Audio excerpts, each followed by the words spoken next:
Amados irmãos, graça e paz de Jesus, amém? Graça e paz da parte do nosso Senhor e Salvador Jesus Cristo. É uma grande alegria poder estar aqui com os irmãos nessa noite de celebração pelos 77 anos dessa amada igreja, 77 anos de serviço, de dedicação e de expansão do Evangelho, de serviço e dedicação à causa de Cristo. Já são quase 8 décadas interruptas de avanços, mas também de vitórias. Desde já então eu faço votos aqui para que o Senhor continue conduzindo vocês adiante segundo a vontade dEle. Amados irmãos, o destino da igreja e o destino da igreja de Jesus como um todo e o destino da igreja da PIB de Balsas é um só. O nosso destino, amado pastor Helder, é o triunfo, amém, irmãos? O triunfo da igreja é aquilo que a palavra de Deus nos ensina. E eu estou profundamente agradecido pelo convite, pelo cuidado dos irmãos para comigo, para com a minha família. Eu estou como o apóstolo Paulo ali, quando Lídia se converte.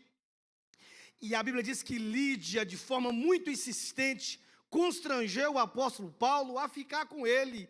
Eu tenho sido constrangido positivamente nesses dias, desde sexta-feira. Aliás, antes disso, desde sempre os irmãos aí preocupados comigo, com o meu bem-estar, me acompanhando durante toda a viagem. Então, tenho sido muito bem cuidado, eu e minha família, louvo a Deus pelo cuidado dos irmãos para comigo. Ela ainda não está aqui, então devo apresentar depois. Então, me acompanhando está minha família, está a Rose, vocês vão ver que eu não estou mentindo, aquela que sobrepuja a todas, em beleza, em doçura, minha esposa, os meus 3 filhos, Enos, Eloá e Emily, graças a Deus, todos lindos como a mãe, Louvado seja o Senhor. Dito isso, amados irmãos, abra a Bíblia comigo em Atos capítulo 2.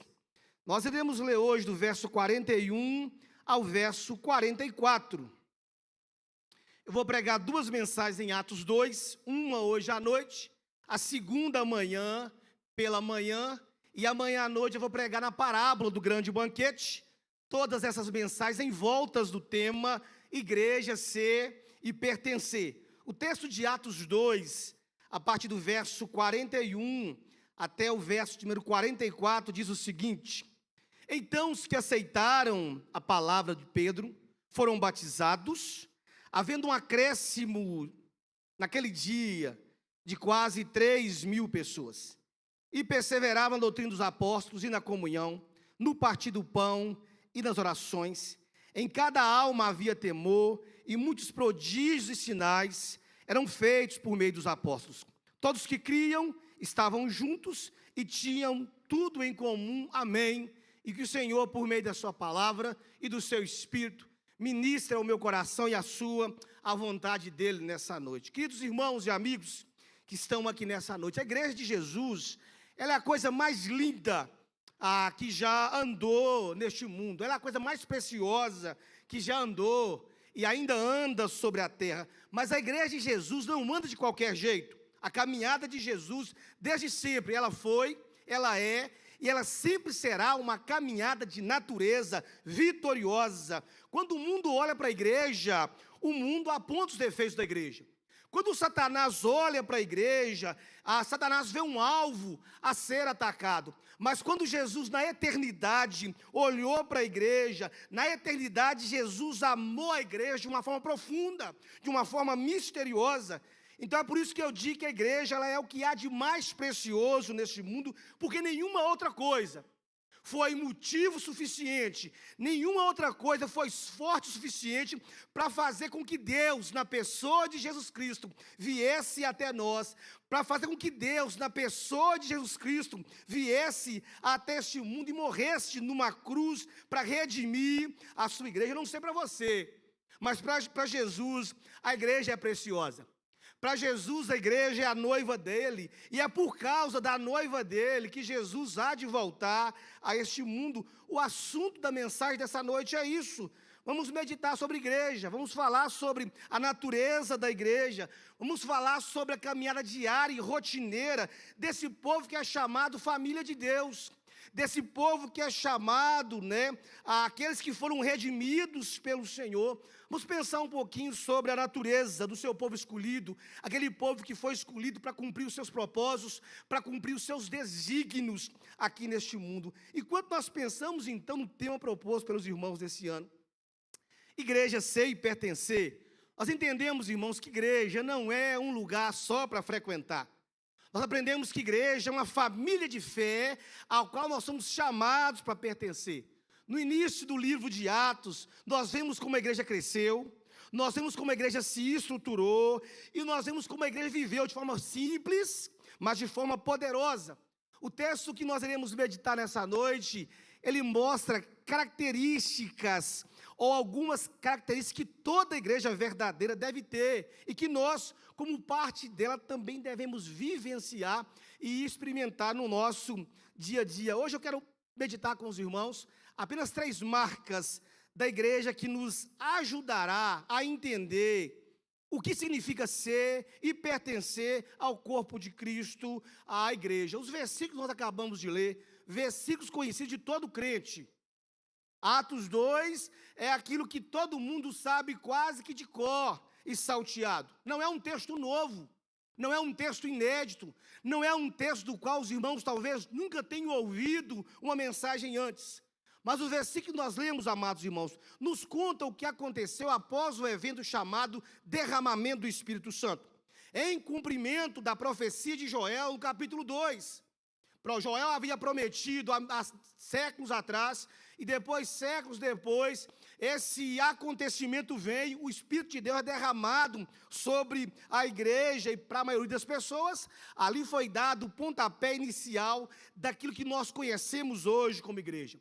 E quando nós lemos esse texto, nós podemos ver ali os efeitos produzidos, tanto pelo derramamento do Espírito, como também pelo poderoso sermão pregado pelo apóstolo Pedro. Nós iremos ver ali os efeitos produzidos após esse sermão, e uma leitura nesses versículos nos mostra que isso não aconteceu apenas naquele momento. Isso foi uma sequência de acontecimentos que continuou acontecendo ao longo das semanas, ao longo dos meses e ao longo dos anos. Frutos que nasceram naquele momento, mas que continuaram após aquele momento, que nós podemos dizer que foi um avivamento. Amados irmãos, a igreja chamada primitiva, ela não era uma igreja perfeita. Nós não podemos olhar para nenhuma igreja do Novo Testamento e buscarmos um Novo Testamento, um modelo de igreja perfeita. Nós não encontraremos isso em nenhuma parte do Novo Testamento. Olha, eu encontrei aqui uma igreja perfeita. Nós não encontraremos isso lá.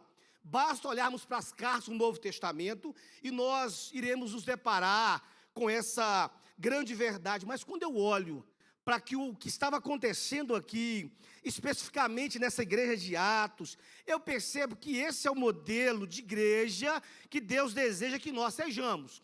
Esse é o modelo de igreja que nós devemos procurar ser e pertencer. Irmãos, igrejas, existem muitas por aí. Igrejas existem muitas por aí, mas igrejas que podem ser modelos, elas estão cada vez mais raras. Se nós olharmos para os primeiros capítulos do livro de Apocalipse, nós veremos ali que há igrejas que foram elogiadas por Jesus, mas também temos igrejas que foram severamente corrigidas e exortadas por Jesus. Então eu acredito que existe um modelo de igreja que vale a pena o esforço nós sermos e pertencermos a ela.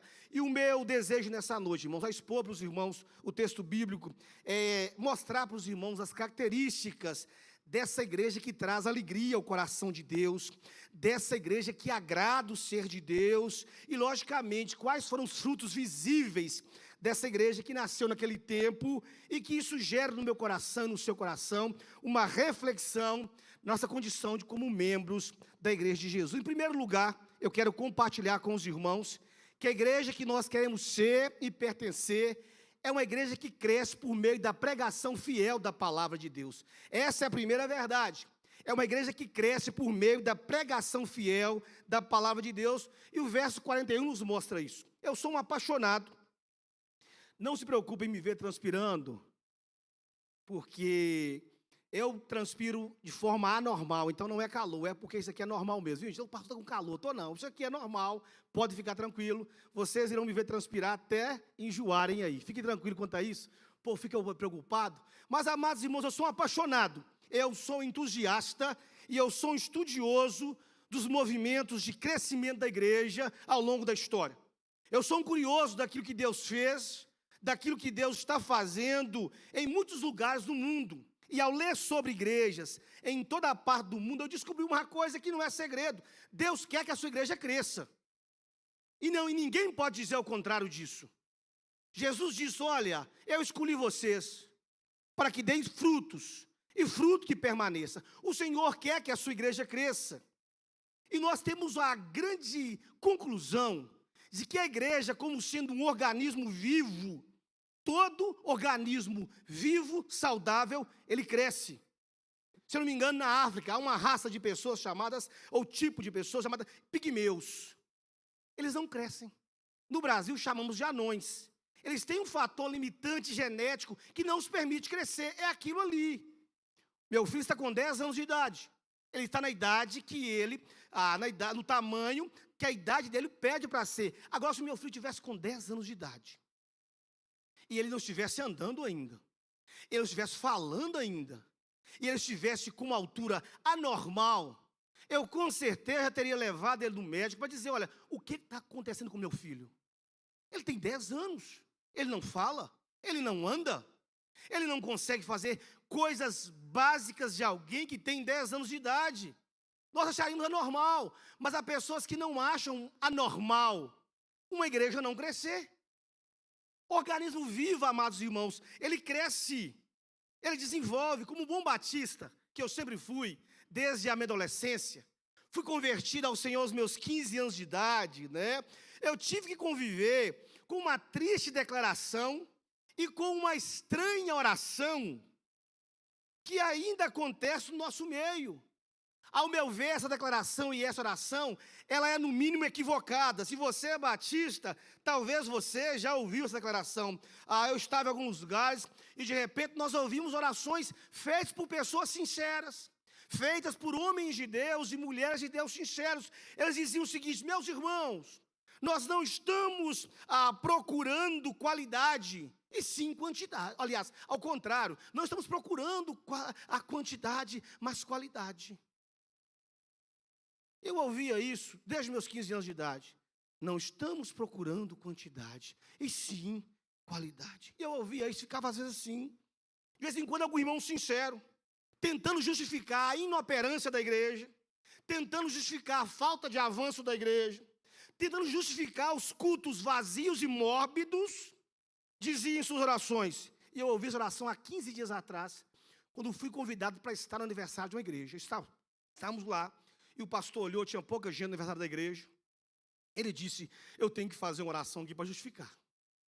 Homem de Deus, sincero, gosto demais dele. Ele disse, Senhor, graças te damos, porque o Senhor bem sabe que não estamos atrás de quantidade, mas de qualidade. O preletor foi pregar naquela noite, não era eu. E ele falou assim, nós estamos atrás de qualidade e também de quantidade. Amém, irmãos? Nós estamos atrás das duas coisas. Não estamos interessados nem preocupados com quantidade, dizia aquele pastor sincero. Quando eu tinha mais ou menos 17, 18 anos, eu andava lá ao lado de um pastor, e nós estávamos indo, nos aproximando de uma igreja, e ele olhou para a igreja onde ele era pastor, eu estava do lado dele, e ele disse, graças a Deus, que a nossa igreja é pequena, e tomara que ela continue pequena. Eu fiquei preocupado com isso, tomara. E ele justificou da seguinte forma, porque lá em Brasília, eu nem sabia o que era Brasília naquela época, porque lá em Brasília tem uma igreja muito grande, e eu fiquei sabendo que aquela igreja tem tantos problemas. Eu disse, é só a igreja grande que tem problema? Recentemente, um pastor amigo meu confidenciou a mim que, alguns anos atrás, muitos anos atrás, no início do seu ministério, ele aceitou um convite para pastorear uma igreja. Ele ficou lá 1 ano e 2 anos, ou 1 ano a 2 anos, porque o lema da igreja era, eles cantavam isso, pastor Helder, nós somos uma linda e pequena família feliz. Linda e pequena família feliz. Ele diz, aqui não é meu lugar, não. Não é o meu lugar. Amados irmãos, eu sou mineiro. Eu acho que eu perdi meu sotaque já. Moro há quase 12 anos no Ceará. Mas eu vim de uma região em Minas Gerais, que quando a igreja batista começava a crescer, alguém começava a estranhar. E dizia, tem alguma coisa errada ali. Aquele pastor talvez esteja cometendo ou fazendo práticas não batistas. Tem alguma coisa errada ali. Estão pentecostalizando a igreja. E não tinha nada disso. E aí começavam, e a convenção ia lá num culto escondido, para saber por que aquela igreja estava crescendo, porque era proibido uma igreja batista crescer. Se ela passasse de 60 membros, 70, meu Deus, tem uma coisa errada ali. Eu vi isso. Graças a Deus essa visão mudou e tem mudado. Eles pensavam que aquela igreja ou aquele pastor estavam promovendo, antigamente usávamos essa expressão, práticas não batistas. Era estranho, de um ponto de vista denominacional, uma igreja batista crescer. Há muitos anos atrás, creio que há quase 15 anos atrás, eu li um sermão do pastor Hernandes Dias Lopes. Naquele tempo, seus sermões eram escritos. Eu li um sermão dele. E ele tem um sermão que deve ter esse tempo de duração, chamado A Igreja que Abalou o Mundo. E nesse sermão intitulado A Igreja que Abalou o Mundo, ele usou dois termos que cabem muito bem aqui. Ele usou dois termos opostos uns aos outros no que tange ao crescimento da igreja. Ele falou sobre numerolatria e numerofobia. Ele disse que a numerofobia era a ação de rejeitar o crescimento por medo ou por comodismo. É o medo de crescer. Não podemos crescer e nem podemos nos preocupar com isso, porque isso e aquilo. É o medo de crescer. Do outro lado, tínhamos a numerolatria, que é o quê? Idolatrar os números sem profundidade.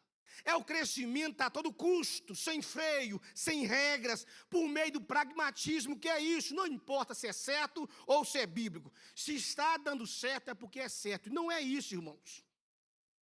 Nós, ao olharmos para esse texto, nós rejeitamos os dois extremos. Nós olhamos para esse texto e rejeitamos os dois extremos. Nós, enquanto igreja de Jesus, e os irmãos, enquanto PIB de Balsas, eu quero declarar isso aqui nessa noite, irão crescer por meio da pregação fiel da palavra de Deus, amém? Por meio da pregação fiel da palavra de Deus. E isso, amados irmãos, é mais do que suficiente para nós.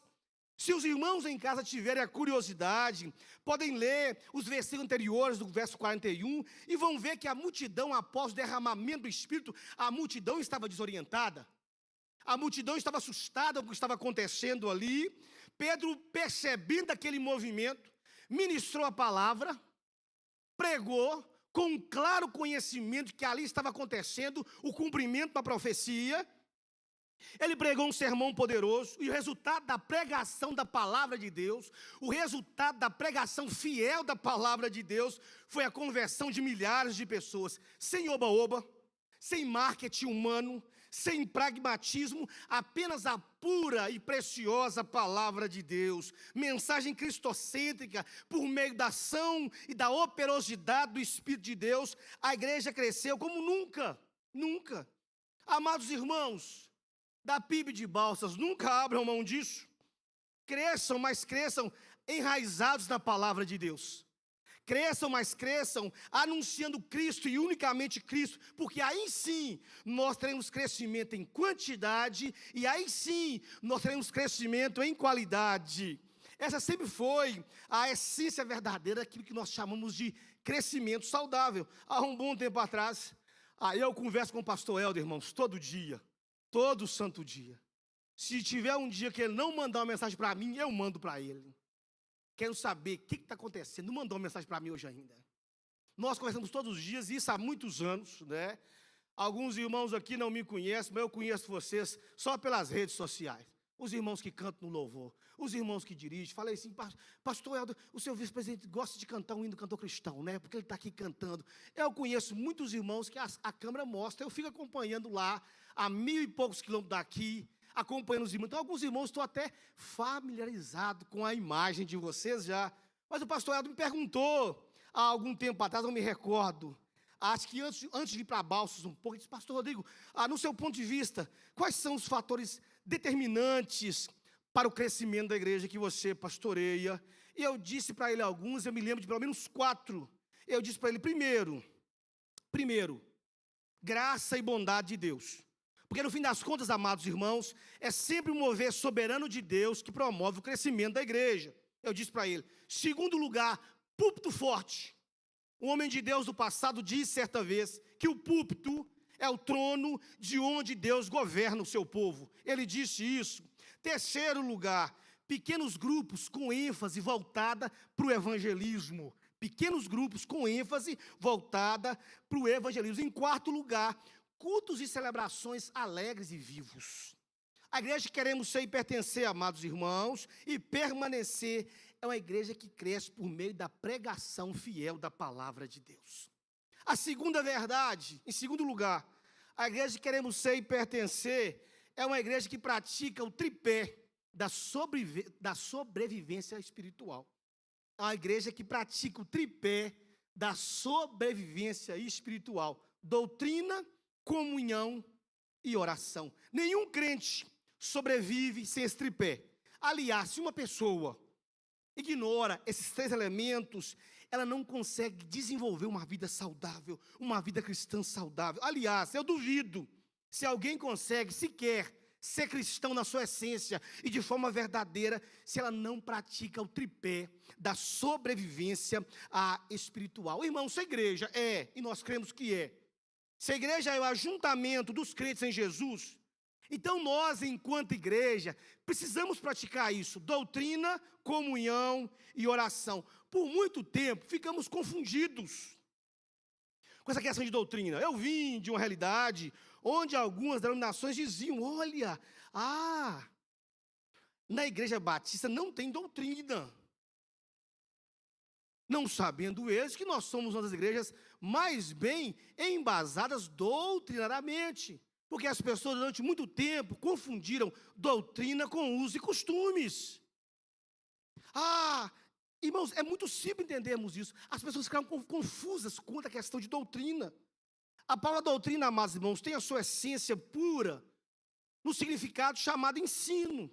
O texto diz, e eles perseveravam na doutrina dos apóstolos. O que era a doutrina dos apóstolos? De forma simples e prática, era aquilo que os apóstolos viram, aprenderam, ouviram e receberam do próprio Jesus. A igreja de hoje, amados irmãos, não tem que inventar uma nova doutrina.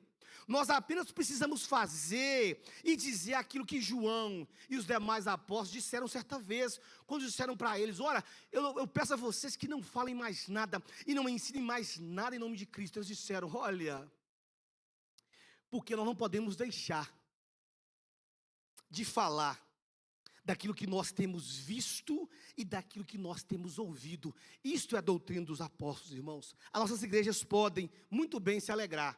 E agora eu vou falar de nós. Enquanto igreja batista ou enquanto igreja batista, nós podemos muito bem nos alegrar, porque temos uma base, ou uma forte base doutrinária, bíblica. Enquanto batistas não precisamos pedir ajuda a ninguém e nem nos envergonharmos.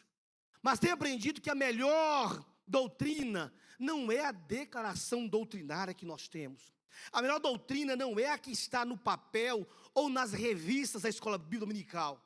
A melhor doutrina, amados irmãos, é aquela que sai do papel, desce para o coração, vem para a mente e se transforma em prática diária no meu dia a dia. Isso é doutrina. Doutrina tem que vir para a vida. Conhecimento que não reverbera no meu dia a dia.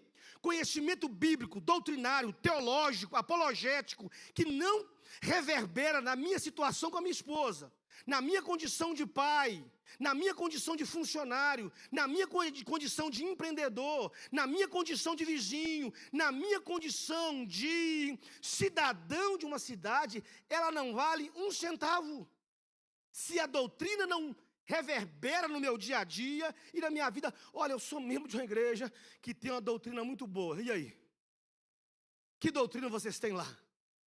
Porque não podemos deixar de falar daquilo que temos visto e ouvido. Irmãos, a verdadeira doutrina é aquela que reverbera no nosso dia a dia, é a doutrina que vem para a minha vida diária, é seguirmos a boa e velha ordem do apóstolo Tiago, que diz, irmãos, não sejamos apenas ouvintes da palavra, mas praticantes. Alguém certa vez diz que nós devemos fazer uso da ortopraxia e da ortodoxia. O que é isso, pastor? É termos a doutrina correta, enfatizada ali na fé e nos ensinos do Evangelho, mas também a prática correta e adequada, a doutrina correta e a prática correta.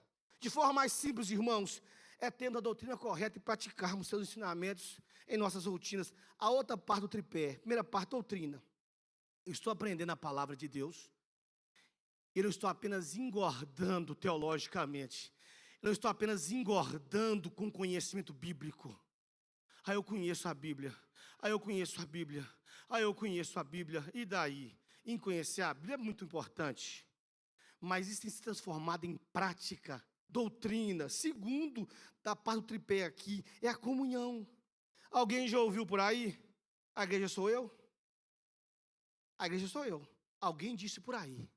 Eu tenho certeza que isso não veio da boca de alguém que é um filho de Deus. Porque um filho de Deus jamais dirá, a igreja sou eu. É uma frase muito dita em nossos dias, mas é uma frase, para eu ser muito educada aqui no púlpito do pastor Helder, é uma frase no mínimo equivocada. É uma frase desprovida de qualquer base bíblica. Ninguém é, e ninguém será, e nunca será igreja sozinha. Amém, irmãos? Ninguém é igreja sozinho. Ninguém é. Nós somos sim habitação de Deus. Nós somos sim casa de Deus, templo do seu Espírito, mas só somos igreja a partir do ajuntamento. Só somos igreja a partir de reunião de pessoas. Procure o estatuto de vocês. O estatuto de vocês, com certeza está lá, no primeiro parágrafo, dizendo o que é uma igreja. E lá está escrito, ajuntamento de pessoas, se os nossos estatutos forem parecidos um com o outro, ajuntamento de pessoas redimidas, salvas por Jesus Cristo, com a função de proclamar o seu nome e o seu evangelho por onde quer que estiver. Amados irmãos, a palavra igreja no Novo Testamento nunca está destinada a uma pessoa única e especificamente. Todas as vezes que a palavra é dedicada, a palavra igreja é usada, está sempre se referindo a mais de uma pessoa. Nunca destinada, endereçada a um indivíduo particular, mas sempre a grupos, ajuntamentos, quer sejam pequenos, quer sejam grandes. É por isso que somos convidados, irmãos, a segunda base do tripé, a comunhão, o partir do pão. Jesus está na praia com seus discípulos, tem doutrina, tem comunhão, tem pão, tem peixe. No sermão tem comunhão, tem doutrina, tem pão e tem peixe. Na última ceia tem doutrina, tem comunhão, tem pão e tem vinho. Amados irmãos, certa vez eu ouvi uma frase, eu concordo com ela, e eu trago essa frase como um lema para a minha vida. A igreja, e talvez você nunca pensou nisso, a igreja é aquilo que de mais perto eu vou experimentar do céu aqui na terra. A igreja é aquilo que de mais perto eu vou experimentar do céu aqui na terra. Tudo que vocês puderem fazer para promover, para fortalecer a comunhão de vocês enquanto igreja, façam. Mas tudo aquilo que vocês virem perceberem que dificulta, atrasa, obstrui a comunhão de vocês, removam isso do meio de vocês. Se eu tivesse tempo eu contaria, talvez amanhã de manhã eu conto, que nos primeiros anos, como pastor na igreja onde eu estou atualmente, estou lá há quase 12 anos, janeiro agora eu completo 12 anos à frente da mesma igreja, a maior luta que eu tive lá, para colocar a igreja nos trilhos, tínhamos dois problemas. O primeiro era a comunhão, e o segundo era a imoralidade. O primeiro, comunhão, e o segundo, imoralidade. Um negócio feio, mas lidamos com isso lá, com a graça de Deus. Deus nos deu visão e direção, identificamos coisas, identificamos práticas e identificamos pessoas que tolhiam a comunhão da igreja. E eu não fiz nada, como certa vez Martim Lutero diz, eu não fiz nada, a palavra de Deus fez tudo, eu não fiz nada. Essas situações foram sendo removidas uma a uma, e no decorrer do tempo nós logramos isso. Se perguntarem hoje, e algumas pessoas me perguntam, pastor Rodrigo, qual o ponto forte da igreja de vocês? Eu diria para eles, olha, nós andamos juntos, nós caminhamos juntos, não importa se a decisão tomada desagradou um ou outro, não importa se a decisão tomada não levou em consideração o querer de um ou de outro, quando nós tomamos uma decisão enquanto maioria, quem não concorda vem junto também. Eu não gostei porque agora o ar-condicionado é branco e não preto, não tem problema, vamos gelar a igreja. Pastor El esteve lá, da primeira vez, quase morreu de calor. Quando voltou agora, estava geladinho, louvado seja o Senhor. Ninguém fica assim, é porque agora a cadeira é azul, eu gosto de verde. E quem dera que o diabo não usasse essas coisas para tolir a comunhão, quem dera. Tem lugares por aí que é por muito menos. Nós andamos juntos lá, amados irmãos, ninguém fica preocupado assim, porque não levar em consideração o meu ponto de vista. Quando nós estamos diante de um lema lá na igreja, nós agimos assim, o pastor deu a direção, a igreja concordou, nós estamos juntos. Deixa eu dizer uma coisa para vocês aqui, e não é nem puxando brasa para a sardinha de vocês, não. Eu falo isso em toda igreja que eu vou. Falei isso recentemente em Tianguá, na divisa já, quase na divisa do Ceará com o Piauí, dei posse para um pastor lá. Eu disse, irmão, se o pastor de vocês é um homem de Deus, e vocês precisam ter discernimento para identificar se o pastor de vocês é um homem de Deus, se o pastor de vocês é um homem de Deus, e ele deu a direção, caminhem com ele em nome de Jesus. Vão junto com ele. O pastor deu a direção, a igreja concordou, nós estamos juntos, e Deus tem dado a nós lá vitória sobre vitória. Talvez se eu tiver tempo amanhã eu vou contar um pouquinho sobre a tragédia que veio sobre nós no dia 11 de setembro de 2017. Eu pretendo falar um pouquinho sobre isso amanhã de manhã, e de como a nossa comunhão, de como a nossa unidade, e de como a visão que Deus nos deu debaixo do mover de Deus, nos fez atravessar esse momento terrível de forma vitoriosa. Não abram mão da comunhão, amém? A terceira parte do tripé, a oração. Nós, batistas, podemos nos orgulhar, no bom sentido da nossa doutrina. Mas agora a parte triste da mensagem. Nós não podemos nos orgulhar das nossas orações. Não podemos nos orgulhar dos nossos cultos de oração. A igreja sobre a qual estamos meditando, ela orava e orava de verdade. Dificilmente você passará por um capítulo do livro de Atos, onde vocês não verão ali movimentos poderosos de oração. O livro de Atos é um livro que mostra-nos o que Deus pode fazer com a igreja, na igreja e através da igreja, por meio de orações, amados irmãos. Movimentos poderosos de oração, respostas de oração, portas abertas por meio de oração, vidas transformadas por meio de oração. A última parte do tripé da sobrevivência espiritual da igreja, que queremos ser e pertencer, é a oração. A maior denominação do Brasil, que possui a maior igreja do mundo, na Coreia. Recentemente, alguns pastores conhecidos meus estavam lá. Dentre todas as divergências que nós temos a nível teológico, a nível litúrgico, se tem uma coisa que eu admiro nesses irmãos, é a vida de oração deles. Eu sei quando o irmão dessa denominação vai à nossa igreja nos visitar, porque quando eles chegam, a primeira coisa que eles fazem é se ajoelhar num banco e orar. Eles se ajoelham e oram. Para nós parece estranho. Tem o nome de círculo de oração. Mulheres com vestes estranhas vão para a igreja 3 horas da tarde orar. Como é que arruma o tempo, gente? Vigílias estranhas à noite. Todo mundo cansado do trabalho, tem vigília na igreja hoje. Começa a que hora? 22h30. Eu estou lá. Eu estou lá. Alguns anos atrás, todo ano na igreja, eu separo um tema e nós falamos até o povo enjoar desse tema na igreja. O ano passado foi generosidade. Enjoaram de ouvir eu falar na igreja sobre generosidade. O ano retrasado, santificação. O outro ano, uns aos outros. Aí lá falei sobre oração. O ano inteiro falando sobre oração. O ano inteiro falando sobre oração. E eu levei, nós temos em março lá, no período do carnaval, não temos retiro espiritual, nós fazemos uma conferência teológica na igreja. E eu levei um irmão, um pastor, dessa denominação não era batista, mas homem centrado na palavra de Deus, crente em Jesus, porque para mim, e nós precisamos aprender, essa denominação é um exemplo e pode nos ensinar sobre oração. E por causa disso eu louvo a Deus. Nosso culto de Sebana é terça-feira, por causa da dinâmica nossa. Geralmente as igrejas batistas fazem quarta-feira. Nós temos de 50% a 60% da nossa membresia presente no nosso culto de terça-feira. 50% a 60% da igreja está lá. E se eu der uma puxadinha a mais, aparece mais gente lá. Vão orar.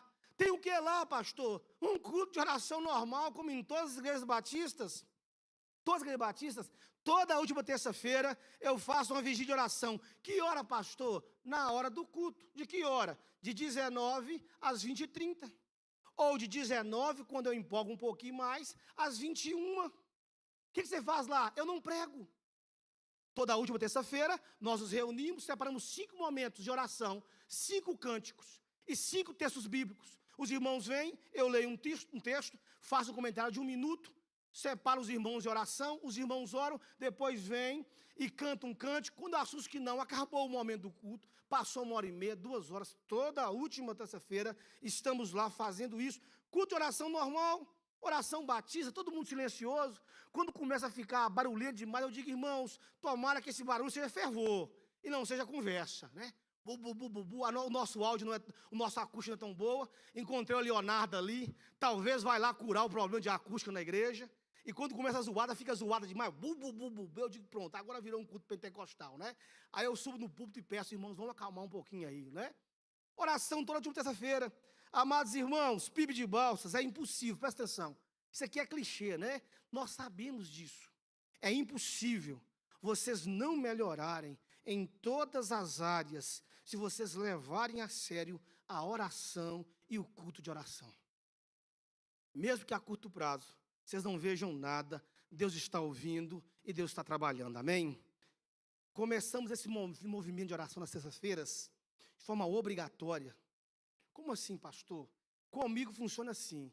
Quando Deus quer fazer alguma coisa em mim, através de mim, Ele arruma um problema muito grande para eu resolver. Uma situação muito difícil, e um menino de 15 anos pegou uma doença raríssima lá.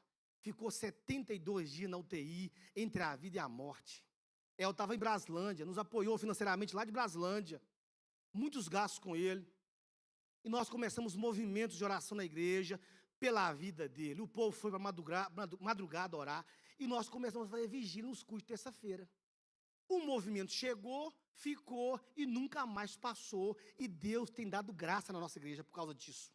Mas foi porque um aperto que nós passamos lá, e para a glória de Jesus, o menino escapou, está vivo e está lá conosco, graças a Deus. Graças a Deus. Irmãos, é isso, nunca mais paramos. Para você sobreviver, enquanto discípulo de Jesus, enquanto membro de igreja, não se esqueça e não negligencie isso. Doutrina, você precisa dela. Ela é a sua raiz. Comunhão, ninguém vive sozinho, nós não somos uma ilha. E oração, né? Um antigo diácono da igreja, onde eu era adolescente, ele dizia, né? Irmãos, temos que orar. Muita oração, muito poder. Pouca oração, pouco poder. Nenhuma oração, nenhum poder. A irmã Bebé, que já foi para o céu, ela chegava cantando um hinozinho, que eu nem sei se é hino de igreja batista, mas ela cantava na escola dominical, a acordar bem cedo para receber poder. Ela cantava isso lá de manhã e temos sido abençoados. Irmãos, em terceiro e último lugar, para encerrar a mensagem de hoje, a igreja que queremos ser, os seus membros são pessoas tementes a Deus e não fazem distinção entre si. O verso 43 e 44 nos ensina isso. E ele começa dizendo o seguinte: em cada alma havia temor. E eu preciso falar disso. O que significa temor aqui, irmãos? A palavra para temor aqui, para aqueles que gostam de estudar o grego, é phobos. Parece ser fobia, apesar de ser a mesma raiz da palavra fobia. Ela aqui pode ser traduzida como um profundo respeito, uma profunda reverência, um comportamento, de alguma forma, constrangido pelo senso de santidade de Deus. Não é medo, no sentido de pavor, mas um sentimento de reverência, de admiração, diante da presença de Deus. Esse temor, irmão, surgiu por quê? Porque Deus estava claramente agindo no meio dessa igreja de Atos. havia milagres, havia sinais realizados pelos apóstolos, as pessoas sentiam a realidade do poder e da santidade de Deus no seu cotidiano. Em outras palavras, amados irmãos, o temor era a consciência viva da presença de Deus, algo que fazia com que cada pessoa levasse a fé a sério, com humildade e com reverência. Esse temor, então, produziu respeito pelo sagrado. Produziu, na verdade, algo que os levasse a não tratar a fé como algo leviano. Produziu unidade, produziu pureza. O pecado não era tolerado. Eles haviam, na verdade, não agiam com indiferença. Havia uma expectativa santa. Todos sabiam que Deus estava agindo e eles esperavam por mais. Era uma igreja, irmão, cheia de vida e de poder, mas também cheia de reverência. Uma combinação que faz o Senhor agir no meio do seu povo. Em cada alma havia temor. Significa que cada crente vivia uma profunda consciência e reverência diante de Deus, reconhecendo que Deus é Deus.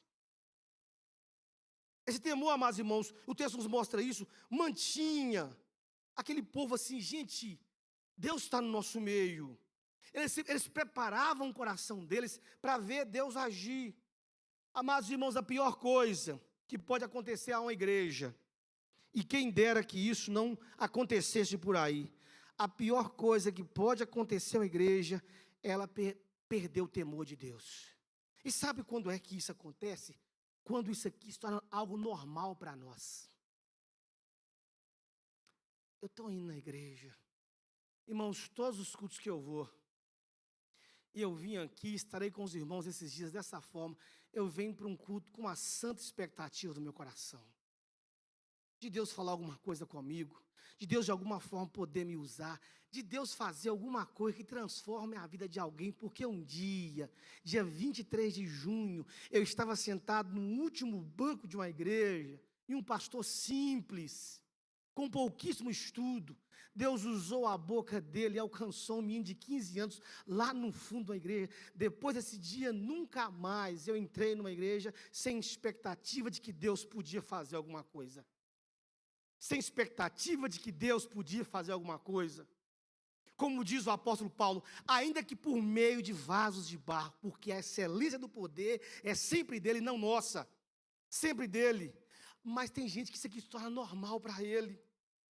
Normal quando ele está aqui, às vezes algumas pessoas estarem aqui com a mente no jogo de futebol que está acontecendo lá fora. Certa vez eu estava num lugar e alguém se vangloriava junto comigo. Estávamos ali, ele se vangloriava de estar acompanhando no fundo da igreja, de forma discreta, no seu celular, o tablet, estava ali se vangloriando. Olha, enquanto o pastor pregava, eu assistia o jogo do meu time. A grande tristeza foi quando o meu time fez um gol e eu não pude dizer gol. Ele se vangloriava de estar na casa de Deus, na presença do Deus Todo-Poderoso, junto com irmãos que estavam sedentos da palavra. Ele se vangloriava por estar com o corpo ali, mas o coração e a mente em outro lugar. Ele falava isso enquanto o pastor, o pobre pastor dele, havia labutado por horas para preparar um sermão, pregando na frente. E entre isso ele disse, olha, eu não pude gritar gol. O profeta disse certa vez, o Senhor está no seu santo templo, cale-se diante dele toda a terra. Toda a terra. Perde o temor. Quando se flerta constantemente com o pecado, sem tristeza, sem arrependimento. Irmãos, nós precisamos ter a nossa vida cotidiana e eclesiástica, cotidiana e igrejeira, conduzida por um profundo temor a Deus, um senso de que não importa onde estamos ou com quem estamos, os olhos santos de Deus estão sobre nós. Amados irmãos, eu quero ser e eu quero fazer parte de uma igreja santa, amém? Você quer fazer parte de um povo assim? De uma igreja santa, temerosa ao Senhor nosso Deus. Eu quero fazer parte de uma igreja e ser parte de uma igreja que diante da realidade do pecado diz como José, cometeria eu tamanho pecado contra o meu Deus? Amados irmãos da PIB de Balsas, temam ao Senhor e Ele não negará a vocês o mover e o agir dEle. Temam ao Senhor e os céus se abrirão sobre essa comunidade. Temam ao Senhor. Todos que criam estavam juntos, tinham tudo em comum. Todos que criam, está falando de gente crente de verdade. estavam juntos, havia unidade, tinham tudo em comum. Nessa igreja não havia o melhor ou o pior membro, todos eram iguais. Algumas semanas atrás, não me falha a memória, eu estou acompanhando vocês, irmãos. Estou lá de olho, sabendo o que Deus está fazendo aqui, eu estou de olho. O El está de olho lá e eu estou de olho aqui. É um olhando o outro, e nós olhando outras pessoas, melhores do que nós. Bobo é aquele que não aprende com gente melhor do que ele. O pastor pregou uma mensagem sobre isso, de forma que eu vou passar rápido sobre isso aqui. Ele pregou um poderoso sermão sobre a unidade da igreja e falou de forma impecável que os irmãos precisavam ouvir sobre isso. Então eu quero dar apenas uma pincelada aqui sobre isso. Alguns gostam de dizer por aí que a igreja é racista. Nesses dias estranhos nossos, nesses dias nossos radicais de ambas as partes, gostam de dizer que a igreja é xenofóbica, que a igreja é homofóbica, que a igreja é elitista, que a igreja é politizada. Amados irmãos, não deem ouvido a essas vozes, porque quem diz tais coisas nunca conheceu a igreja de Jesus. Não há nenhuma organização neste mundo, e eu desafio alguém que possa me contradizer quanto a isso. Não há nenhuma organização neste mundo que inclua tantas pessoas tão diferentes como a igreja faz. E mesmo assim, nós conseguimos andar juntos, e mesmo assim, nós conseguimos caminhar juntos, tudo isso por causa da graça unificadora de Deus. Por quê, irmãos? Porque a igreja de Jesus, presta atenção, a igreja de Jesus não tem viés político. A igreja de Jesus não tem viés social. Aqui só tem rico, aqui só tem pobre, aqui só tem classe média, não tem viés social. A igreja de Jesus não tem viés de cor. A igreja de Jesus é uma coisa só, igreja. Um grupo de pessoas compradas, lavadas e redimidas pelo puro, santo e imaculado sangue de Jesus Cristo, Filho de Deus. A resposta para isso, Apocalipse capítulo 7. Depois dessas coisas eu vi, e eis grande multidão, que ninguém podia contar. Grande multidão de quem? De branco, de preto, de não. Grande multidão de gente de todas as nações, tribos, povos e línguas, em pé, diante do trono e diante do Cordeiro, vestidos de vestes brancas, todos lavados pelo sangue do Cordeiro, com ramos de palmeiras na mão, e clamavam com forte voz, dizendo: ao nosso Deus que está sentado no trono e ao Cordeiro pertence a salvação. Na igreja não há e não deve haver distinção entre rico ou pobre, preto ou branco, desse viés ou daquele partido político. Não tem gordo, não tem magro. Estou na igreja agora, não sei aqui em Balsas, chegou a vez da galera fitness agora. Todo mundo é saudável, só eu que não sou. Todo dia alguém manda mensagem: já treinou hoje? Eu disse: nem ontem. Nem ontem. No outro dia pergunta de novo: já treinou hoje? Nem ontem. Comprei 2 tênis, porque estavam insistindo comigo. Comprei 2 tênis, um branco e um azul. Vem com aqueles relógiozinhos, Apple Watch que fala, mas o meu é da Apple não, viu, gente? É aquele paralelo mesmo. 2 reloginhos, fone sem fio, e eu disse: pronto, agora eu vou virar o cara. Tem o quê? Uns 5 meses, já usou mais, né?